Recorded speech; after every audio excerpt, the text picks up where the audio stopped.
that tastes yucky, like sometimes I'll like look to God and be like, but you can do all things. Like, why don't you just make it like everything is pleasant, everything is joyful.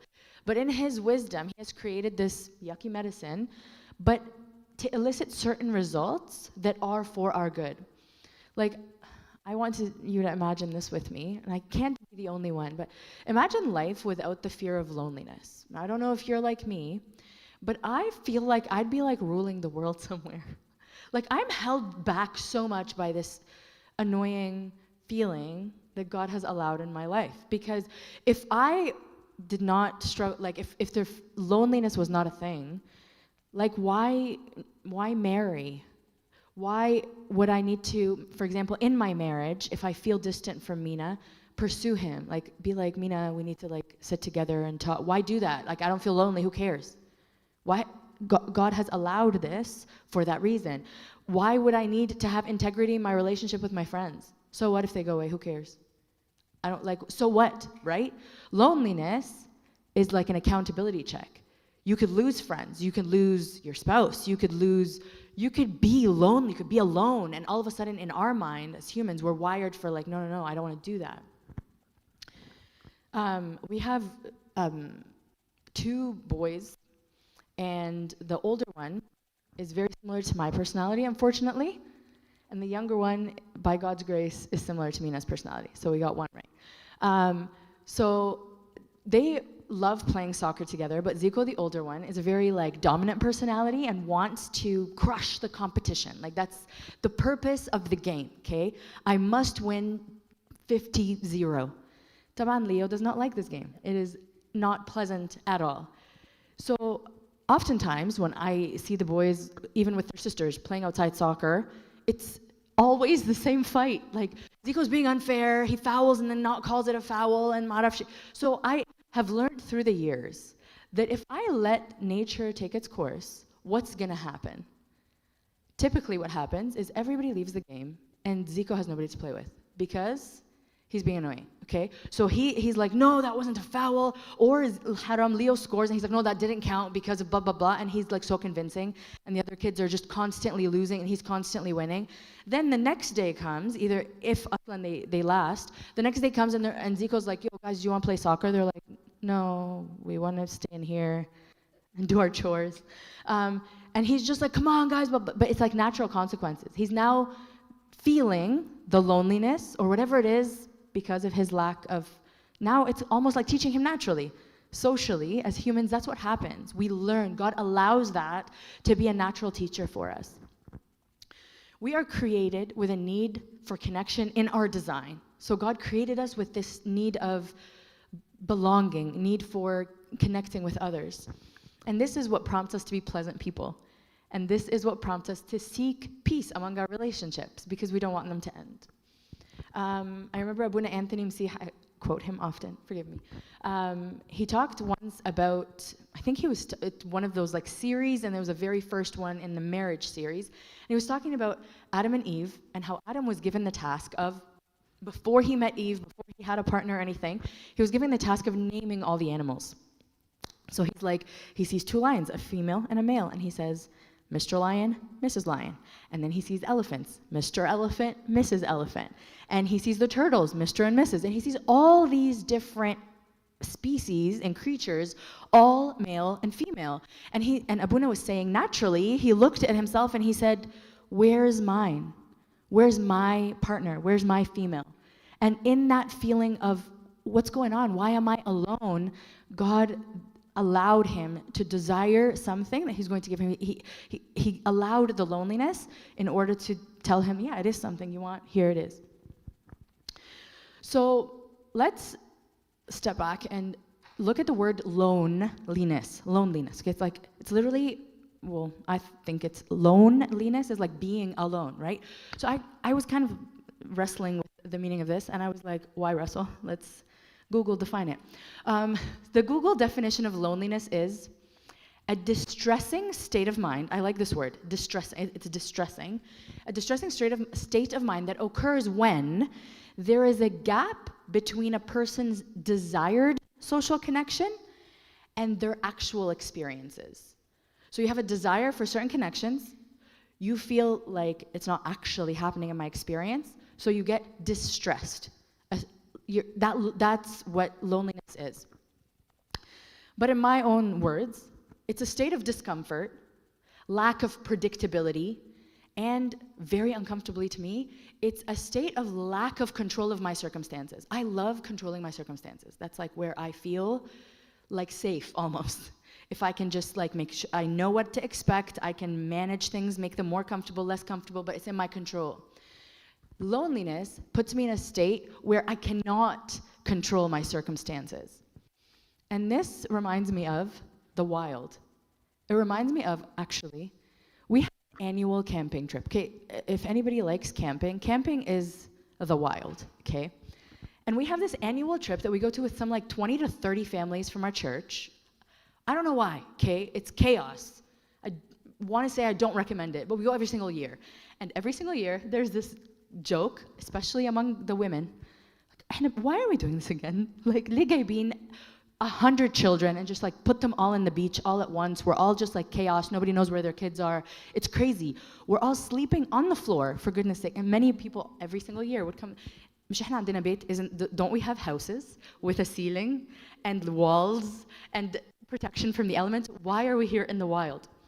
But every single year we conclude that it is healthy and fun for our children and our husbands. And to please everybody, the moms are like, let's stay in the wild. Are you guys familiar with the show called Alone?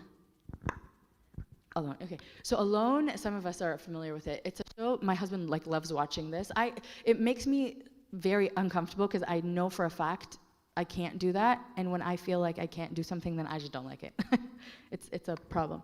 But so the show Alone is basically they take these people and they put them in the wilderness of, I don't know, North, like Canada, or sometimes Africa or whatever. They drop them off by helicopter كده في مكان, and they're alone. They're competing against the other 9 contestants. It's 10 contestants. They're competing, and the point of the competition is you have to outstay everybody else. They give you a walkie-talkie, and you can tap out whenever, and you go back home, and you have coffee and a bed. But you are literally dropped off with 10 items. So many of them get like a fire starter, some like bungee cords, fishing lure, whatever, and they just live in the wild. Like they have to build a shelter, live in it. It has to like have like a fireplace, and sometimes a hole happens, or like snakes come in, or bears attack. It's crazy. But in this show, you find these people that, first of all, are like the champions of the wild. They have everything like figured out. Like one guy literally built a boat out of like hide, like animal hide. Like it's crazy. And he went out and it didn't sink. Like, how do they do that? And they're finding such fulfillment. I remember there's one particular contestant, one of the females that lasted, she was second place. Like they actually had to pull her out because of frostbite. But she was just like, they make them say videos, whatever, like all the time. And she's like, I feel like I'm not just surviving out here, I'm thriving. I'm barely thriving in my own home with a ceiling and all of the things.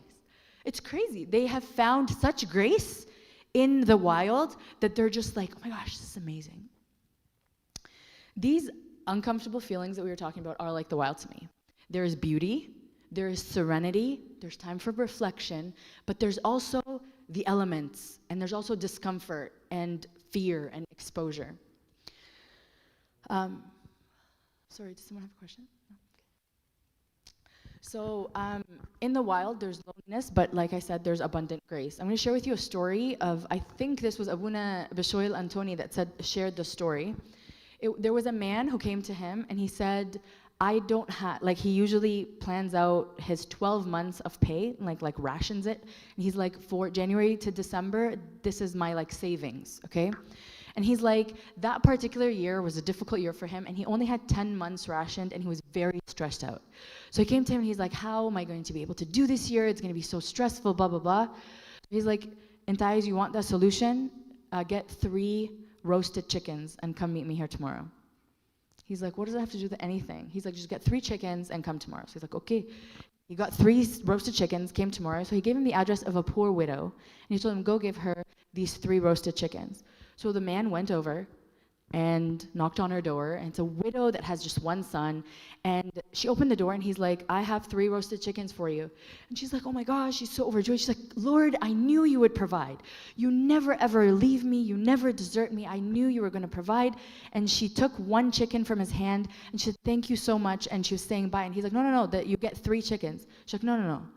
God provides for me every day for the day's needs. She's like, tomorrow, God will provide for tomorrow's needs. Thank you so much. Give them to somebody else who might need it today. And the Abuna was saying, and this was a lesson in telling him, like, this lady literally doesn't know what she's eating tomorrow. And here we are worrying about. This lady is now refusing to leave the wild. She's like, I'd like it here. I'm thriving here. I want to stay here. So now, am I saying that loneliness is a great joy? Like, we should all seek to be lonely? Like, this is the only place where grace is? I'm going to argue that there's 3 different types of loneliness, okay? One is if we are alone, if we feel alone. One, which is very disorienting, is when we are in a group yet feel alone. And the last one is one that I recently learned about from actually Father Lazarus from the St. Anthony Monastery. You guys need to YouTube him. He's awesome. And he's like still alive, guys. Like there's saints that still live. We should all go to Egypt and meet this man. Like that's insane.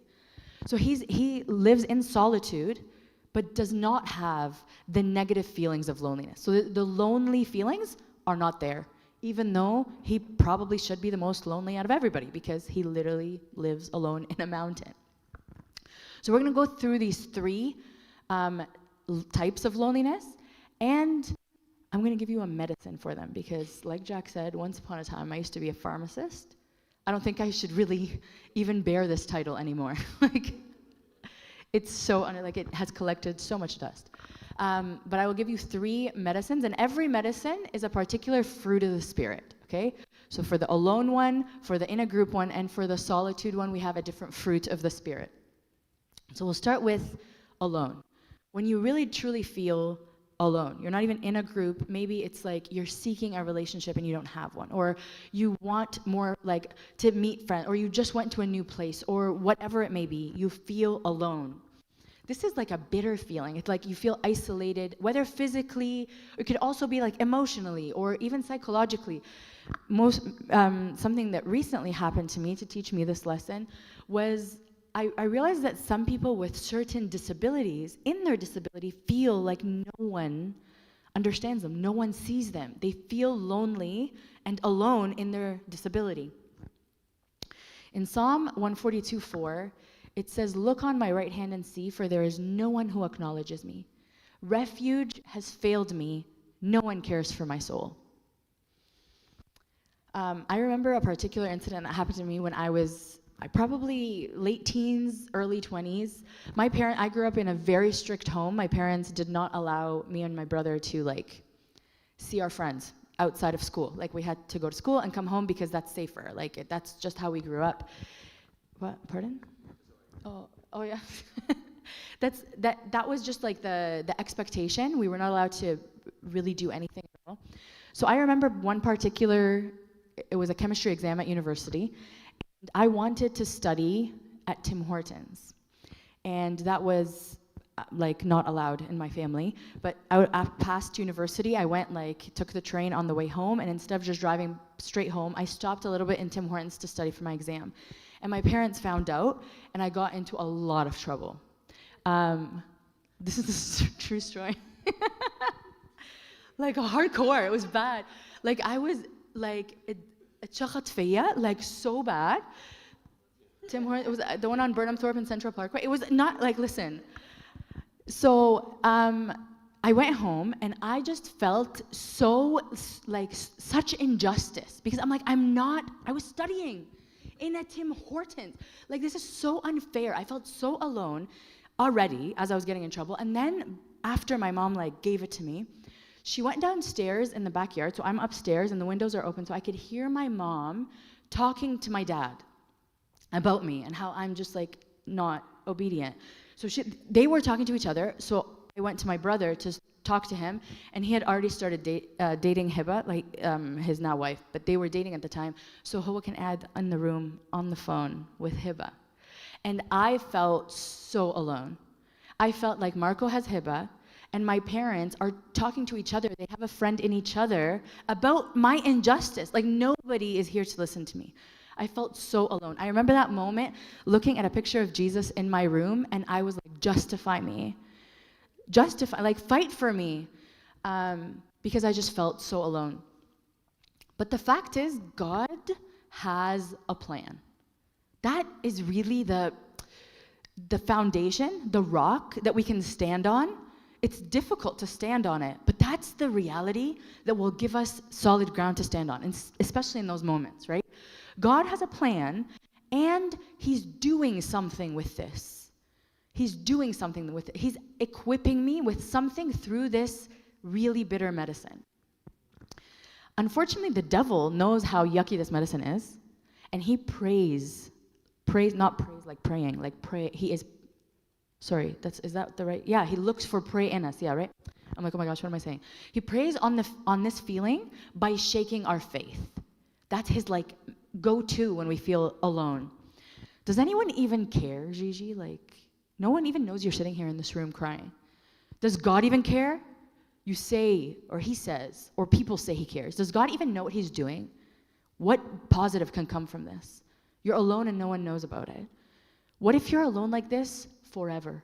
What if Marco has Hiba and your mom has your dad and you have nobody? You're just going to live the rest of your life like this. That's the devil's voice. And he loves putting this in our head, especially in those moments. So here's my prescription from the wild. The fruit of the Spirit that we need to deal with this is faith, is growing our faith.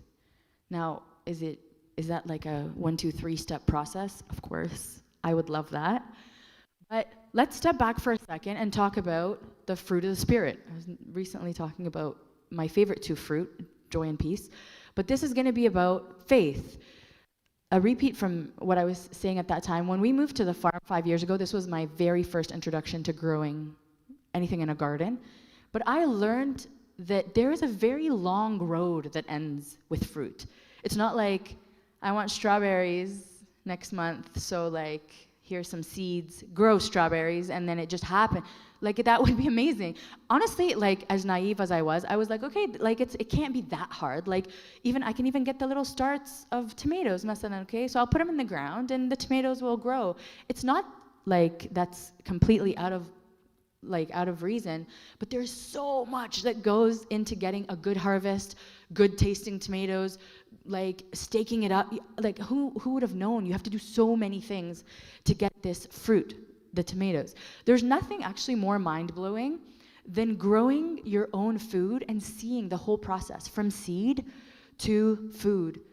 I think there's only 2 things left in our world that have this, like, mind-blowing nature, is growing food from seed, because science still has you can't create a seed, which is like, it's in God's control. And the other thing is a baby growing inside a person's tummy. I still can't, that makes no sense to me. Those 2 things are like God's hand visibly in our life. And in his wisdom, the Lord likened growing our faith, growing our joy, all these fruit, to growing tomatoes and broccoli and cauliflower in a garden. So there has to be some like things we can learn from that.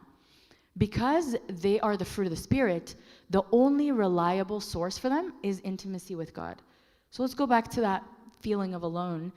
How do we get faith? How can I grow my faith? If that's the remedy for feeling alone, I need to just be, yeah.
Absolutely. And I think that's very similar to what I was going to talk about at the end, when it's like solitude, when you really attain that trust and you know for a fact that God is doing the right thing for you. This is an answer to my prayer. You are in control. Here is my life. Whatever you want, God, that's where you attain this solitude. Whether you're in a married situation, in a friend situation, in whatever it is, if you're completely alone, you can still have this peace and contentment. That's awesome. So my question was, how do we grow our faith, given that faith is a fruit of the Spirit and it needs to be tended like you would a crop? It turns out that there's a lot of people who had the same question, how do we grow our faith? And they simply asked for faith from Jesus. So in Luke 17:5, it says, and the disciples said to the Lord, increase our faith. That was their request. So we can totally have the same request. We can go and say, through the intercessions of St. Peter, through the intercession of St. Andrew, James and John, who asked you the same question, Lord, increase my faith. And I must have said this verse so many times, every time I've spoken to you guys, but in Mark 9:24, one of my favorite verses in the Bible, exactly. Lord, I believe, help my unbelief. Lord, I believe, but help my unbelief. This is like, really, I feel like if I could tell Jesus one thing, I'd be like, Lord, I believe, but like I fall short so often. I suck at so many things. I don't trust myself in this. And I constantly keep falling down. But help my unbelief. And he does. He comes through. Now, like fruit, you must protect your fruit and you must fertilize your fruit. There's also other steps, but we're going to focus on these two things. We're going to protect our faith because it is a fruit. It is something that pests will come and try to get, and we're going to fertilize it so that our crop is actually a good crop. How do we protect our faith? First of all, surround yourself with people that have strong faith. Like, foster that in yourself. Don't be in constant relationship with those who shake your faith. I have particular friends, and I feel like, I don't know if this is a girl thing, but every time I'm with those particular friends, our conversation is gossip. Every single time. Like, it just seems like when we are, I have to like actively be thoughtfully being like, I need to divert so why do I find myself in that situation over and over again? Surround yourself with people with strong faith. I remember a particular friend of mine. She was struggling financially, and they had so many things they had turned down because they couldn't really afford it financially. And then they had 2 cars that they were delaying fixing their tires on. And they were going to do a road trip for like a family reunion, and they decided to splurge and change both the tires on both cars, okay? She was home packing for the trip, and they had like the cousin and the husband go with the 2 cars to come bring them home. There was an incident, car crash, the cousin hit the husband, and the 2 cars crashed into each other. And this is the moment where you're like, dude, like, what is going on, Jesus? Like, this is a family that already is struggling. They took the little they had, and you know when you want to go and like be like, I'm so sorry, and you're like, I don't even know what I'm gonna say. I remember she was speaking to a group, and she was saying, I just want to let the devil know. Like, she's literally like in her prayer heart. She's like, I just want to let the devil know that I will not question the character of my Creator. She's like, I know what he's trying to do here. He's trying to make me question, she said, he's trying to have me put the character of God on trial and me question God. She's like, I will not do that. Every time he takes something away or he allows something to be taken away from me, my hands will be raised in praise. In that moment, I was like, oh my gosh, Jesus, like, I am a speck, first of all. But like, if we surround ourselves with people like this, how do we expect our like own mentality to change? If we have so many faithful friends who are constantly speaking like that, when we have moments of weakness, they are there to lift us up. And their stories are there to lift us up. Like, man, Jess had this happen to her. And she stood up through it, and God is gracious. Another thing that we could question is, what media are we consuming? Is that protecting our faith? Media now is so devious, right? And the algorithm will look exactly at what political thing is stressing you out and will give you more and more of it. And it'll make you question all kinds of things. Protect your faith. It's a valuable fruit, and if pests get to it, they will eat it before you can get the harvest. And then the second thing is fertilize it. Fertilize your faith. Many fruits, if we're not giving them any kind of fertilizer, they seep all the nutrients out of the ground and they have nothing else. So you'll get a crop, but it'll be meager. Like, why not fertilize it and get a lot more? How do I fertilize my faith? Number one, you serve. Serving, I remember one time, my father of confession is Abuna Dumadios, and I remember, I feel like I said the story before, forgive any repetition. One time I went to him, and I was very down on myself, and I was like, Abuna, I'm having such a hard time, this is so difficult, nobody understands me, blah, blah, blah. I was having one of those days, and he went quiet, and he's just like, Gigi, where do you serve? And I'm like, well, I serve Sunday school, this and that. He's like, no, you need more. How about you do this, you add this, you add this. And I'm like, wait, T.O., the issue is I feel unserved. I feel not understood. I'm the one. And he's like, serve more. Another thing is mission trips. Guys, go on mission trip and see for yourself what faith can do. Mission trip is literally like the Lord's field of labor. And he is so active. He's active everywhere. But in missions trips, really go and see what happens to your faith there. I feel like mission trips are a super remedy for feeling alone, because you'll see for yourself God's work, and God, your faith will grow. And then finally, spend time with God. That grows, that fertilizes your faith. I remember one time when we were preparing for a church trip, and one of the servants asked all the people who were going, including myself, this was many, many years ago, she's like, when was the last time you spent time to just hang out with God? Those were her words, to hang out with God. And I'm like, I never hang out with God. I'm usually just like, okay, open the Bible, read this chapter, check, our Father who art in heaven. I don't say it in an accent, but you know what I mean.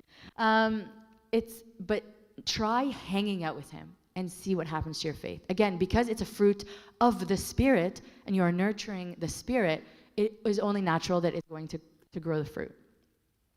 So that was talking about loneliness that comes from being actually alone. Now let's talk about the loneliness that comes in a group setting. And like I mentioned before, to me, this is a very disorienting feeling, because I remember, I'll give you a personal example. When I was in my marriage and I felt alone, lonely, because I'm just I'm so confused. It made me actually feel guilty and ashamed, because I'm literally married. Mina's awesome. Why do I feel lonely? I'm so confused. Because sometimes when we're trying to suppress certain feelings, I should not feel this way, or I should not have this desire. I'm going against my nature. I feel isolated and lonely, even though I'm in a group. In 1 Peter 4, 3-4, it says, "For we have spent enough of our past lifetime doing the will of the Gentiles, when we walked in lewdness, lusts, drunkenness, revelries, drinking parties, and abominable idolatries. In regards to these, they think it strange that you do not run with them in the same flood of dissipation, speaking evil of you." What does that mean? How is that related? This is a group, okay? And they all do this, all these evil, lewdness, lust, drunkenness.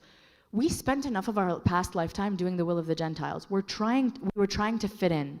In regards to these things, though, when we try so hard to fit in and then finally try to space ourselves out or feel different or isolated, we will the Gentiles will all of a sudden speak evil of us, make us feel isolated. Do you guys remember, or are you guys familiar with a certain researcher named Brené Brown? Yeah. So I love her research. She literally researches, she's a social worker, and she researches vulnerability, okay? And one of the emotions she goes really deep on is belonging, feelings of belonging, yeah. I love her research because I feel like I suck at everything she says. Like, I'm so guarded. I don't like any kind of vulnerability or exposure. And she's talking about this feelings of belonging are one of the core needs of us as humans, okay? And a lack of feeling of belonging makes us feel or question if we are maybe unloved and unworthy. And those are the things that make us feel alone or lonely, even in a group setting. This is a quote from her. She says, "True belonging never asks us to change who we are. It demands that we be who we are." So when we are trying to fit into something or be a certain person or do the things that we are not naturally like inclined to do, we feel this isolation. Let me share with you a story when me and Marco went to Egypt many, many years ago. So this was like, I might have been like maybe 19, 20, something like that. Both me and Marco had been like raised here in Canada. So our Arabic was not good, okay? So now we went to Egypt. My parents were sitting in a hotel and we wanted to belong, okay? Because we didn't want to pay the tourist fees of all the different, like the museum and the pyramids and all of that. It's ridiculous, the difference. So Marco is this giant guy, and he speaks. He's like, "Ana min Masr," I like "Inta li betqul ana mish min Masr," and I'm like, "You're embarrassing me. Like, stop." But I'm not too much better. But at least I have like a squeakier voice by nature. So maybe like just I'll try. So when we were going to the pyramids, I was like, "Marco, please just don't say anything at all. I'm going to speak. Okay? I'm going to try to fit in. Okay? I'm going to try to belong here, even though I know we don't belong. We are clearly foreigners, but I'm going to try this, okay? So we go through, and I'm like stressed because, again, I'm trying to fit into a mold that I'm not, okay? So we're like, there's a lineup. There's like the tourists go on this side, and the Egyptians go here, okay?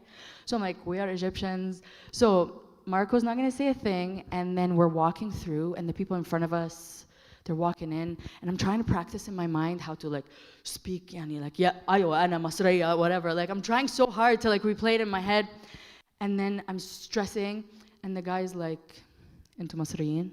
I'm like, "Eh." He's like, "Itfaddalu." That was it. I wasn't even sure what just happened. Right when I said "eh," he's like, "Definitely Masriyin, itfaddalu."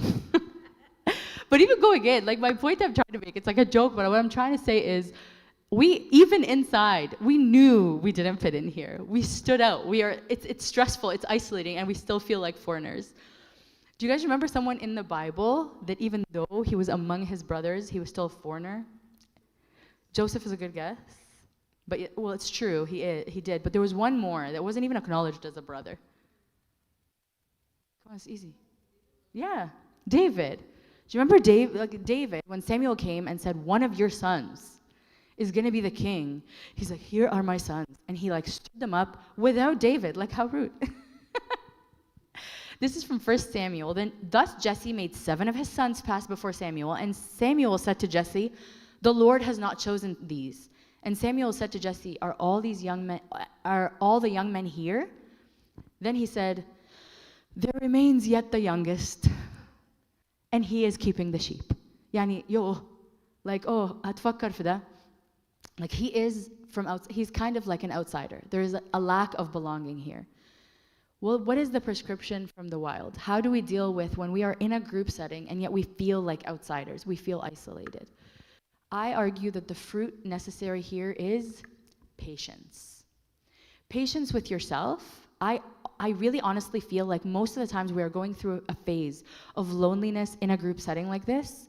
It passes, okay? It passes. And the Lord is trying to equip you with something.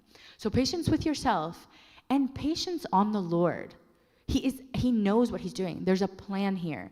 And again, from my experience, God is either trying to give you a weapon or a trait or a discipline that you will then use later on in your path to salvation. You'll find it. All of a sudden, you're just like, oh my gosh, like, good thing that I am not that I went through that, like, whatever difficulty, but it equipped me. It made me resilient in whatever way that now I'm able to serve in this way or, like, survive in this way or whatever. So being patient with yourself and waiting on the Lord. In Isaiah 40:31, the verse that we probably all know, but those who wait on the Lord shall renew their strength. Like, this loneliness depletes us from our strength, right? You feel almost weak, defeated, but those who wait on the Lord shall renew their strength. They shall mount up with wings like eagles. They shall run and not be weary. They shall walk and not faint. Unfortunately, patience is one of those medicine fruits. You know those fruits, like you gotta eat it, like just like put it in your smoothie. It's kale. It's kale. That's not a fruit, but patience is hard work to attain. I remember many years ago, I decided to train myself. I'm going to pick one fruit of the Spirit every month, and I'm going to ask the Lord to teach me about love 1 month, patience, like joy, peace. Love, joy, and peace were actually great months. It was fine, and I felt like the Lord is teaching me. Came the month of patience. I don't even remember exactly the details of anything else. I just remember the month of patience was so challenging. So challenging, because the Lord wanted to answer my prayers and teach me how to be more patient. So he gave me so many opportunities where my patience could grow and stretch, and I disliked that immensely. I remember it clearly, because patience is hard work. It reminds me actually of which fruit is it in like our physical world. It reminds me of the raspberry. Have you guys seen a raspberry plant or a blackberry plant before? They grow on bushes that are full of thorns and spikes, okay? They're very difficult to plant, aslan, because you have to like literally like manage all this thorny plant to put it in the ground. And then it grows big and very thorny, and you have to kind of get in there to get the fruit. But if you get the fruit off this plant and it's like the fresh, so good, so good. It's almost like I remember growing them and being like, this is so not worth it. This sucks. I hate it. And then getting the fruit and being like, this is so worth it. It's okay. It's worth the struggle. That's what it's like for patience. It's hard. It's thorny. It's annoying. And it grows and it's poking you. But when you reap the fruit, it's so delicious and you'll say it's worth it. But then once you get it, you got to protect that patience, right? Remember, we're going to protect and we're going to fertilize. The enemy of patience, what do you guys think is the enemy of patience? What's that? Oh my gosh. Okay, so I thought I was so like wise and insightful, but exactly. Okay. Is that what?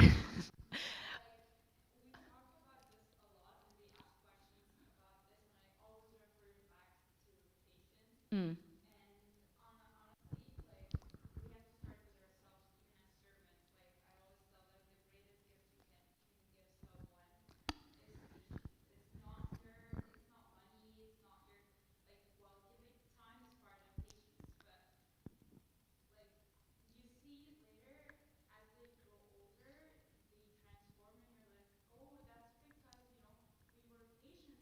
Mm-hmm.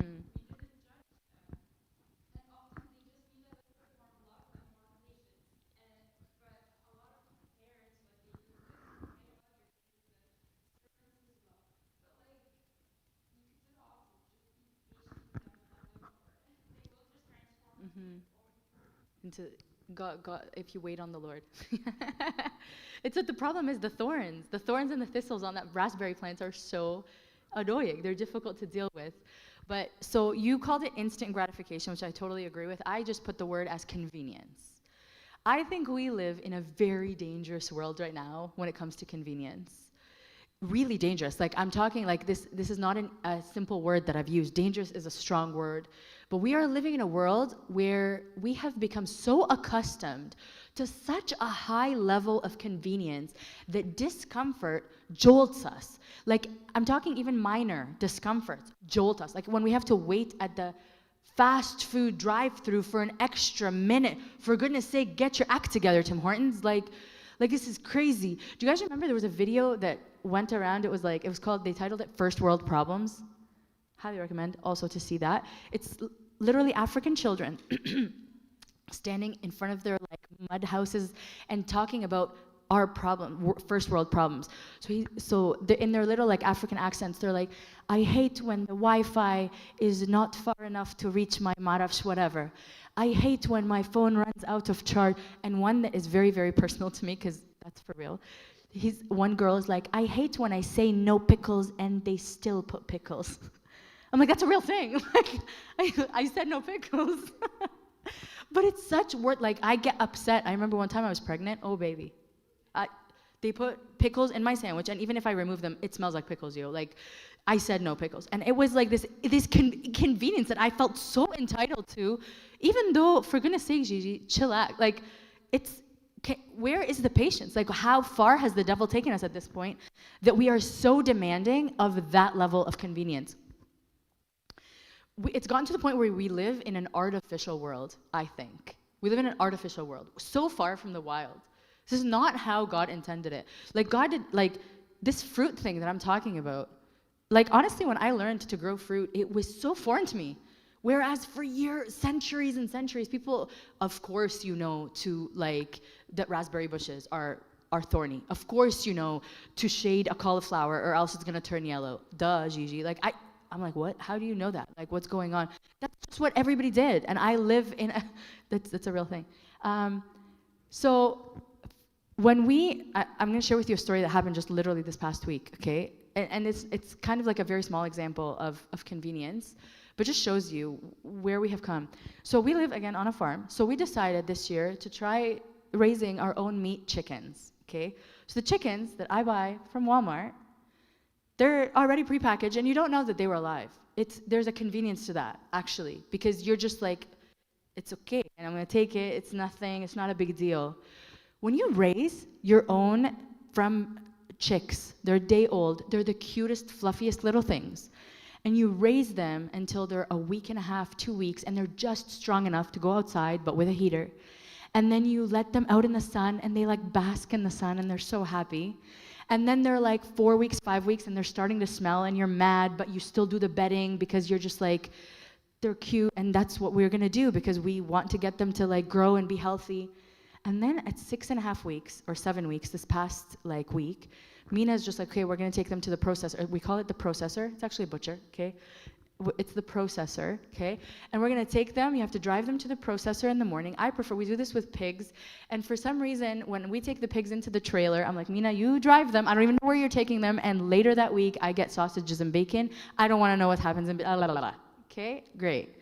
But the chickens, Mina woke me up in the morning to put them in the car that morning. Okay, the pigs, there's like 2 week break in between. I don't know why that helps me. But the chickens, I lifted up the thing. There was 31 chickens inside, alive. They were looking at me and being like, stop rocking this thing. We're stressed out. And I put them inside the back of the car, and then Mina drove them to the processor. And then 3 hours later, I got a call. They're like, they're ready for pickup. And then I went there, and there was 31 like packaged Walmart-looking chickens. What? Is that, I understand that we're all like, duh, it's chickens, that's what happens. But there is this, we live in such an artificial world that I remember like, many of our friends were like, we'd like to like order some, blah, blah, blah. But then I was doing like an ad to tell people like, oh, we have chickens, and I was gonna put a picture of the live chickens. Mina's like, don't do that. Don't put a picture of the live chickens, because then nobody's gonna wanna buy it. Because we live in a world where like, da-da-da, don't tell me. I'm just gonna go and buy my dead chicken. I don't even know what, like it wasn't even alive. We don't even know what happens to it. And this goes for everything, right? Like I'm using like a silly example, but any kind of convenience is now a demand for us, right? We feel entitled to it. And so that's protecting our patients from convenience. So just having that awareness. And the next thing is fertilize your patients. Ironically, that I like said the raspberry plant is like patience. Raspberry plant fertilizer actually needs to be excessively acidic. Isn't that interesting? God is so cool. Like he's actually, you can listen to, you can hear him in everything. Fertilizer is acidic, which means it's like strong, you know? How do we fertilize our patients? Get out of your comfort zone. It's gonna be acidic. It's gonna taste yucky, but you have to do it. Like for real, I think if we take away one thing from tonight, get out of your comfort zone. Choose one thing that's really like frustrates you. If it's like you snap at things that are disorderly, if it's, I don't know what it is, find a comfort zone and say, Lord, I will fertilize this fruit, patience, by getting out of my comfort zone. And yeah, prepare for it to be a little acidic. Get out of your comfort zone and stop saying, but I can't though, like I can't though. My brother, like that's my brother's favorite thing to say. Like when we go camping, he's like, but I can't though, like dahri. Or no, but like I really want to do that, but it's just I have like, a nail appointment first, and like I can't though. The thing is I can't though. Do it. Just do it. Get out of your comfort zone and do it as a burnt offering to the Lord. Even if it's something small, he'll be so excited with it. It's a gift. We are capable of giving him gifts of burnt sacrifices of our little unnecessary comfort. I know I'm bold saying unnecessary, but it's okay. It's okay. Give up your rights. Let the guy who stopped at the same time as you at the stop sign, and how dare he go first? Let him go first. Let him go first and be like, "Tfadal." That's hard. It's acidic, but you're fertilizing your patience. There's so many different ways you can do that. I think if you have children, you're fertilizing your patience. Yo, borrow some of my children. You're welcome. They'll fertilize your patience.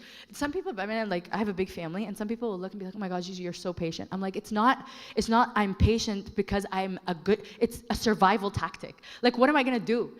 Like, they spill so much stuff that it's up to, like, I could lose my mind if I want, but بعدين يعني, like, you're gonna lose your mind. You can fertilize the patience that way. Another thing, that same lady with the cars that like hit each other, she does a thing, her name's Jess. She does a thing where she does a no electricity challenge. I love that. I'd love to try it this summer, although I'm like scared. She does a thing where I think she was involved with a family that had, one of the hurricanes in the States, and they lost electricity for like over a week. And she's like, "Oh my gosh, I realized that me and my family would feel so out of our comfort zone if we didn't have electricity for even 1 day, 2 days." So she does this thing where, aside from the fridge and the freezer, she leaves those plugged in, but she will undo all of the electricity in her house for a weekend each summer. That's uncomfortable. That's acidic. Try it. It's gonna test your patience, but only in this training will we be able to grow more. So we talked about being alone. We talked about feeling loneliness, but in a group. And finally, we're going to talk about what you had definitely gave us a perfect introduction to, and that's solitude. And like I said, solitude to me was introduced by Abuna Lazarus El Antoni. They asked him in an interview recently, they're like, "Don't you ever feel lonely?" And he looked at them like, "What? Like, how, what? Lonely? I seek this." He's like, "This is where I feel in my element."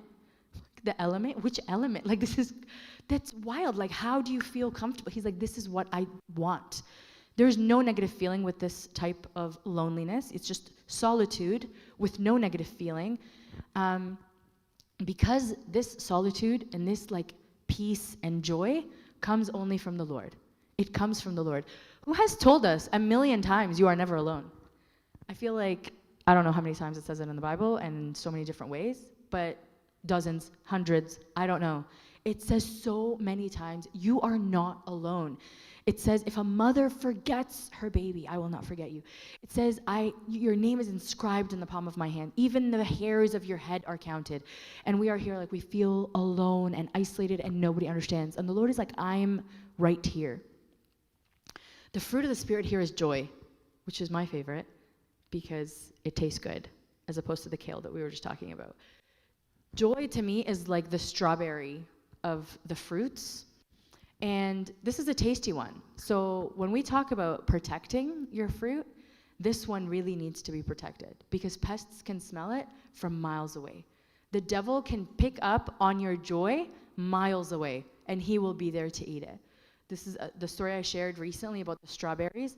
So I learned that if you grow strawberries on the ground, something will get it before you. You're not gonna taste those strawberries. Like, I don't know, I know those like big like chudleys and maraf shea, they grow it on the ground and it magically is always there. I don't know what they're doing. It's magic. I tried to grow it in my garden beds. My chickens smelt it way before me, so they went in. We tried to do like chicken wire. The birds of the air came and ate the strawberries. And sometimes we don't know what the strawberries are there. Like by the time we get there, rabbits or something had got to it. So what I learned this past year is if you raise the strawberries off the ground, if you put them in hanging baskets, then they grow more healthy because the pests are not reaching them, they're not on the soil, and you get to them before your chickens. It's genius, highly recommend. So we need to protect our joy. What is the thief of your joy? You know your thief of your joy. I know what my thief of my joy is. But I know probably all of us can agree comparison is the thief of joy. Don't compare. And what is the tool that like helps us so much with comparing with others? What is it? Social media, okay? Social media, I feel, is like what's the word in science where you like put something and it expedites? Catalyst. It's the catalyst of comparison.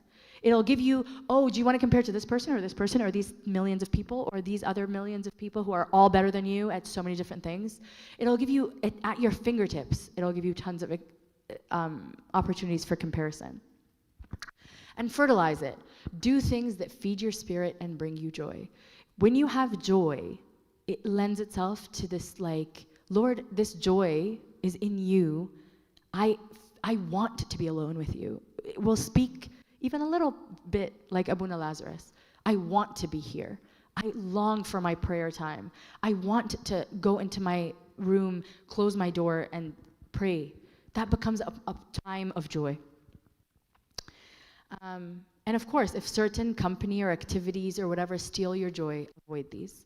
I'm going to end with a verse from Matthew 28:20 that reminds us that we are never alone. The Lord was talking to his disciples, and he was talking about the Great Commission after he ascends to heaven. And he said to go into the world, teaching them to observe all things that I have commanded you. And lo, I am with you always, even to the end of the age. Amen. Even to the end of the age. You cannot be anywhere and be alone. That is God's promise. And in the fruit of the Spirit and in intimacy with him, we are more and more convinced by his grace of that. Any questions for Myrna? She's ready to answer your questions. Of course. Thank you so much, Gigi. That was awesome. Any questions or comments or concerns? All right. Let's stand for prayer, and then let's go hang out outside.